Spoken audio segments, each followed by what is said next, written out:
Welcome back to Prof E Plays.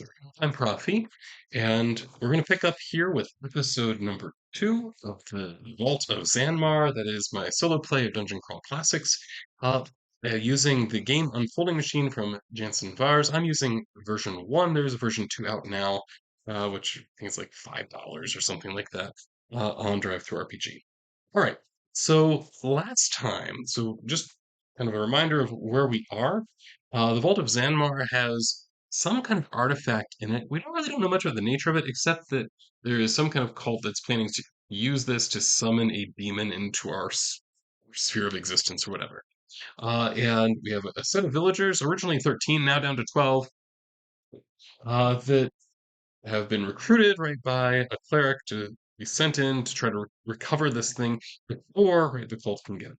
Last time, we arrived here on this continent, which has been abandoned for a long time. We got to effectively the gate, right, leading into the Vault of Xanmar, but we there encountered a member, right, of this vault, it seems, right, had running with him. He killed one of our people, and we managed to capture him. He's tied to a tree here off to the side. Asked a few questions, and that's basically that. Now, before we move forward, I did forget one thing last time at the very end. That is, after playing a scene according to the game Unfolding Machine, what you do is you analyze how well it moved you forward. Because right now I'm considering this to be a small job, so it's a 20-point plot score threshold. The idea here is once I add up a total of 20 points with these rolls, then I should start bringing things to an end. Right? So what I think about now is how I want to increase that plot score. Right? So it's going to be random regardless, but I have to decide how much progress I made right, based on what happened there. So if the answer is it didn't add much, then I roll a d4. Some progress made, 2d4. It was quite important, 2d6, and it was critical, 3d6. Right? So I think here I'm going to say some progress was made. So I'm going to go ahead and roll 2d4. Pull, pull d4 out here. Right, so that'd be 6 points of the 20 we need. Right, so at the end of this, I'm 6 out of 20. All right, so now we're starting into the next scene. Now, one thing that I was thinking about right, is before I did just a totally random scene design, right? Rolled on, they have a d20 table here in the game unfolding machine for that purpose. Here now, though, and I think that was appropriate. When you enter a totally new area, you're not really sure what is going to be there, so something totally random makes sense. But now we kind of have more commanded situation, so I think it makes more sense for us to roll on a different table that is the plan check table.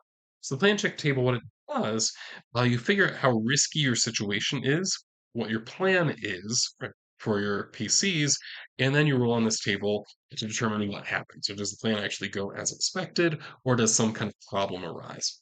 And if there's a problem, then there's a second table you roll on to figure out what kind of problem you have.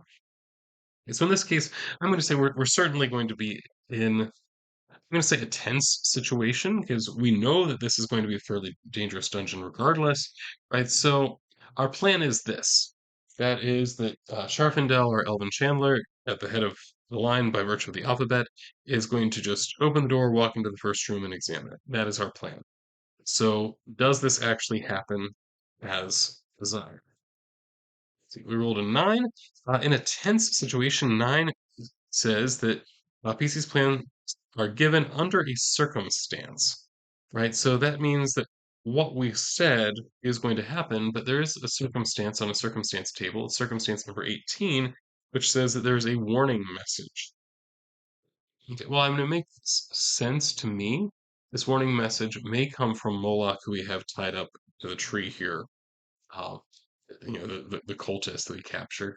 And I think I don't know exactly why he would want to warn us. Oh, I do, because he's hoping that we get the artifact regardless, because he was planning to take it from us anyway. So I think that he just gives kind of a vague warning message that oh Xanmar had traps and guardians and all this kind of stuff. Right? So we're aware of what we're walking in. All right. So now we're entering in. I want to make some notes here, and I'm going to share here sort of what I'm going to make my notebook look like.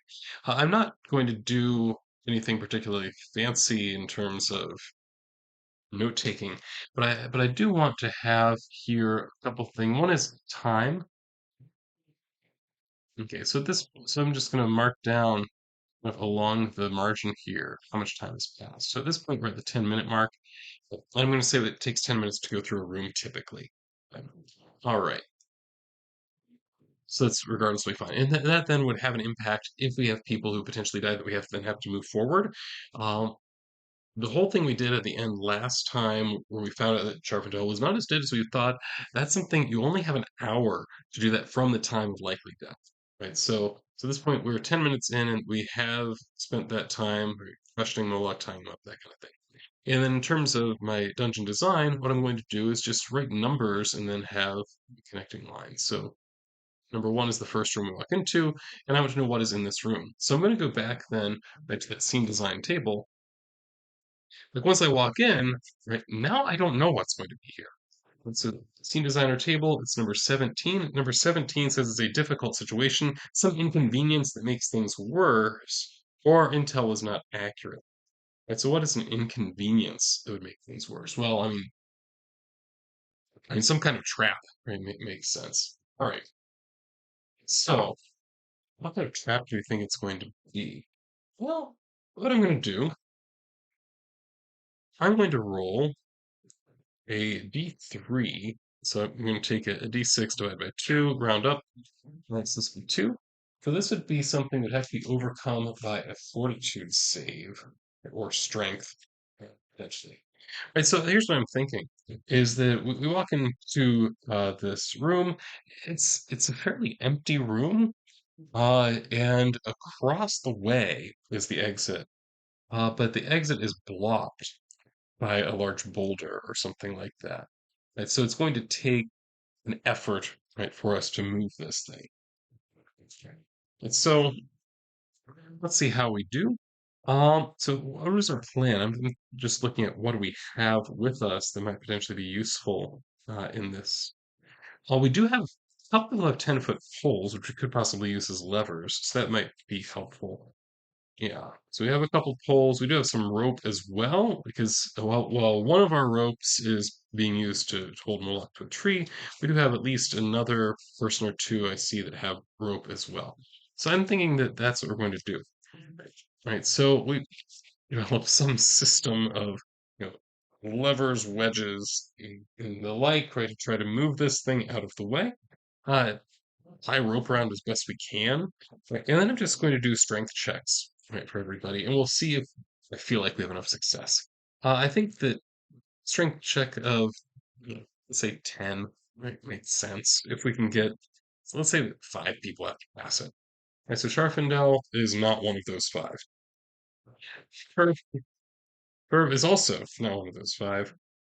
Phineas, also not. This is off to a good start. Helmet is, so that's 1. Igor is not. Jolly is. We're up to 2. Marv is. We're up to 3. Okay, so we still have 4 more people, I believe.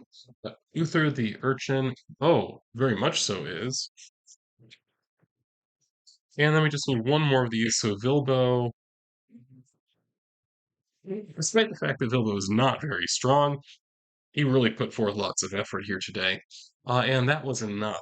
Right, so I could check the other 3, but not necessary. So we do manage to get this particular plan to work. We move that out of the way, and we move in then to the next room. All right, so I'm just going to go ahead and make a line on my sheet here with just a very rough map. All right, so line, and then we're going to room number 2. So I'm just going to make a note here. So here, number 1, that's where there's a rock blocking exit. But we dealt with that, not a problem. All right, so now time moves forward. Cool. So next room, 10. So again, using the scene designer table 10, an object. So there's something to interact with, be taken, or that's somehow actionable. Interesting. So at this point, it's it's clear I don't think we've made enough progress for this to be, oh, here's the thing, it's in the second room. Uh, no. Well, what kind of object might there be here? I mean, I think it. Oh, there's an easy way that we can solve this. Right. So I guess the first question is this some kind of weapon? Maybe. And no reason it can't be. This is a wizard's vault. They would possibly have weapons in here. So let's just check that first. So I'm going to roll the oracle on that. Is this a weapon of some kind? 7 would be a no, according to the oracle in the game unfolding machine. So it is not a weapon. So it must be some other kind of equipment. Um, I think I don't want to get too quickly into magic stuff, but maybe we should do something magical. Although, I'm gonna stay away from that right now, I think. Unless unless there's a good potion or something like that. Because that could be cool. Yeah, yeah, I think a potion might be kind of fun. Right, so let's see. Is it a potion? Here's the next question. One is a strong no, so it is definitely not. So it's something very mundane. If that, so in that case, I'm just going to do like we do with character creation. I'm going to pull up the list of equipment and just going to roll on the equipment list, and that is what we happened to find. Okay. And we'll eventually get there. There we are. And so it is not a weapon. It's something extremely mundane. So there we go. I'm going to look at the equipment. It's a D24 roll. So the way we handle the D24 is we roll a D12 along with something else. Doesn't really much matter what the other thing is. If the other thing is odd, then we just read the 12 like normal. If it's even, then we add 12 to it. Right, so the other thing is even, so we take 3 plus 12 gives us 15. Right, so it's a hand-sized mirror. Okay, that's kind of interesting. Right, so who's going to take this hand-sized mirror? Well, who actually has some, oh, Darvindel has a backpack, so let's go ahead and give him the mirror. Right, so we found a mirror in this room.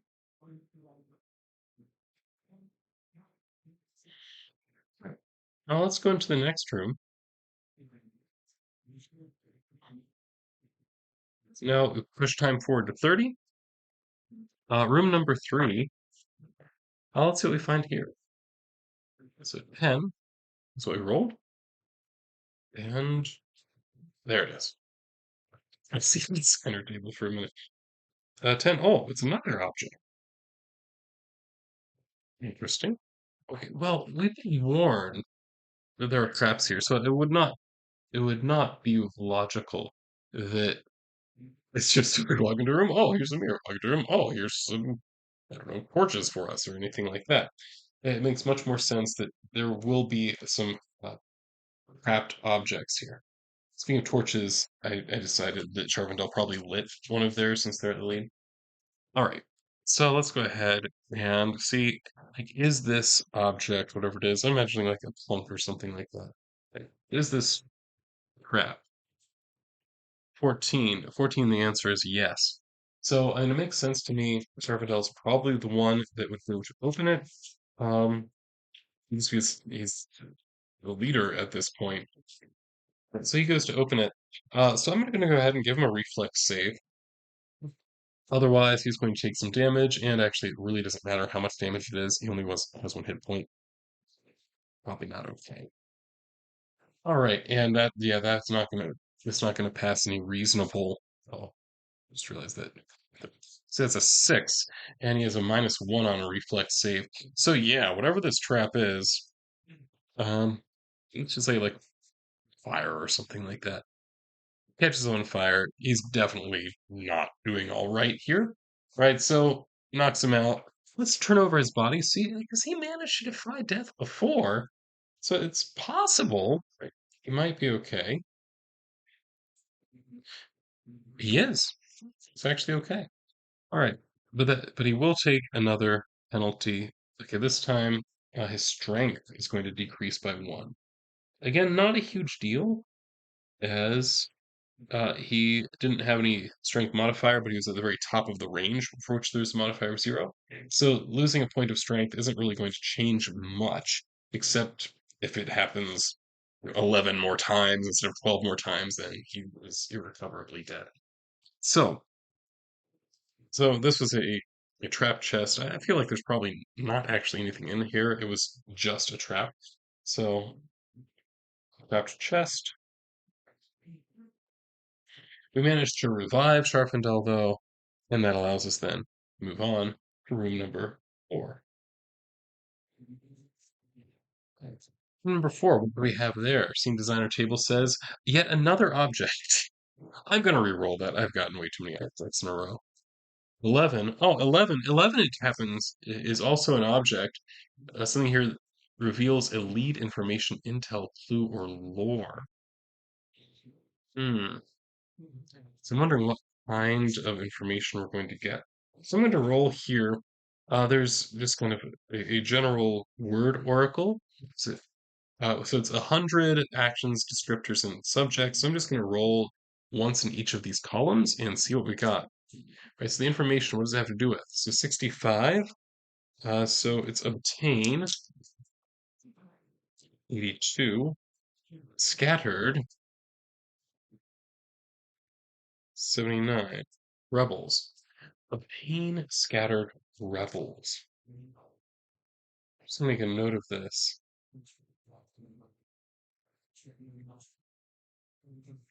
That's the most obvious thing coming to mind here is that we know that Xanmar, right, was a wizard or a magic user of some kind. Yeah, I actually decided wizard in that first um, design session. Right, so we're going to find like various records around, I assume. And one of these records does reveal like, some of what he was involved with. So this was, several decades ago, I mean, probably centuries, maybe even, I was going to say centuries, maybe even hundreds of years. Well, yes, a century is 100 years. That's right. Right. So, obtain scattered rebels. So I think it makes sense that what he was actually trying to do here on this continent at the time that there was civilization here. Right? He was actually trying to organize, right, a rebellion against the authorities at this point in time. Right? So he was trying to take all of these kind of disparate rebel groups, but trying to organize them all together to effectively be his fighting force. Right? So I think that that makes a lot of sense, right, as a potential interpretation here. And then also explain why is it that we're perhaps finding rooms that have some equipment in them, as well as rooms with traps or potentially monsters that have moved in. We haven't actually found any monsters yet, interestingly. So, so obtain scattered rebels. So that is that we found some kind of records that Xanmar was organizing various rebel groups. How this rebellion went, I think that that knowledge is lost to time at this point in time. All right. So let's do another room.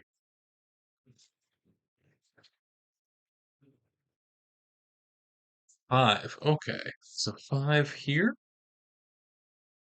It's a skill test. So it's a careful test, obstacle, delicate situation, patience, teamwork is what the uh, prompt is. So a careful test requiring some kind of teamwork, patience, that kind of thing. Um, okay, so I'm thinking this is going to end up being an agility test. And so, what kind of situation would require an agility test? Well, the most obvious thing that comes to mind is that here, right, we walk into this room. Right, unlike the previous couple rooms, which were much smaller, this room is somewhat cavernous, and there is a large, I guess, chasm, right, between the side that we come in on and the side that we're going to have to leave. And across this chasm is a rickety bridge, shaking almost as much as my camera is for my dice tray. So, that is what the situation is. And we have to make our way across this. Yeah. So my thought is this. Right, so everybody's going to have to go across. We're going to have to make agility checks. I'm going to say that if your agility check fails, then you do have a chance to try to reflex save to get yourself. So you do have two rolls. You have to pass one of them to get across. Now, the difficulty on this, I mean, I like just using standard difficulties of 10. I think that's nice.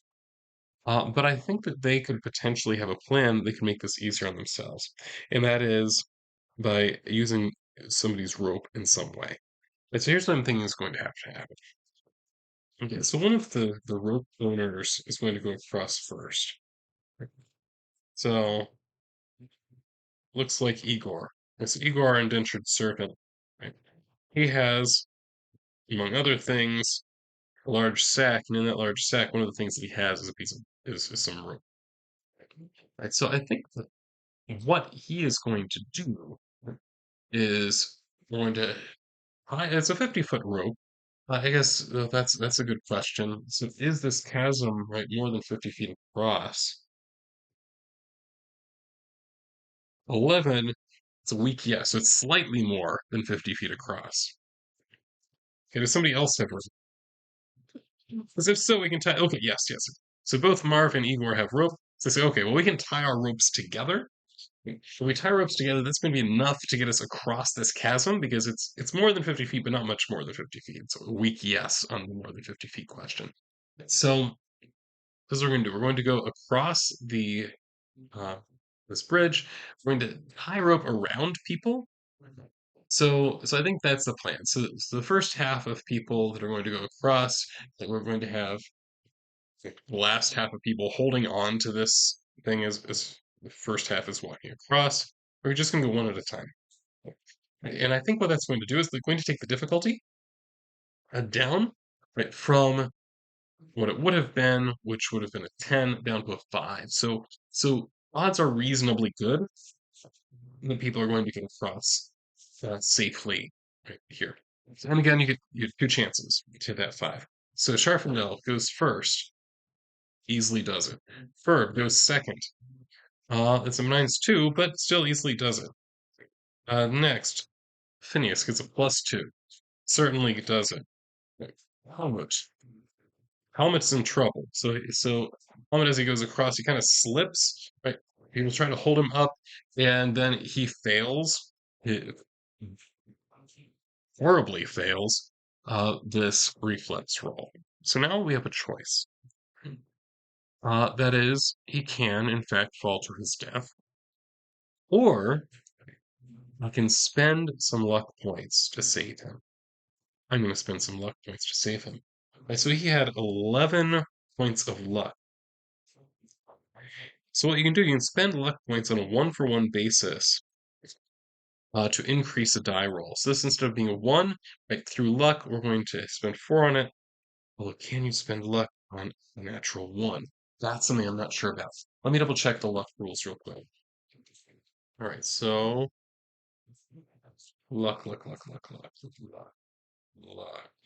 Okay. All right. I don't see anything saying you can't. Let me just do a quick look at this.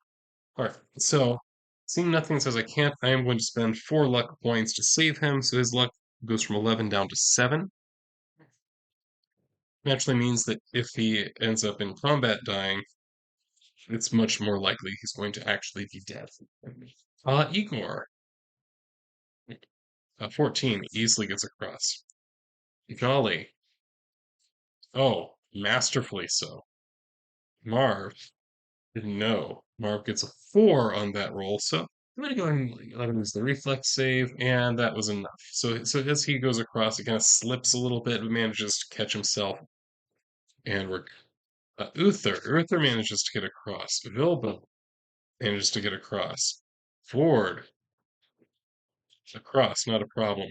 Weston the woodcutter gets across. And finally, William, also the woodcutter, gets across. So we do manage to get everybody across. Somehow we manage to not actually have anybody end up completely dead. We did lose some luck points along the way.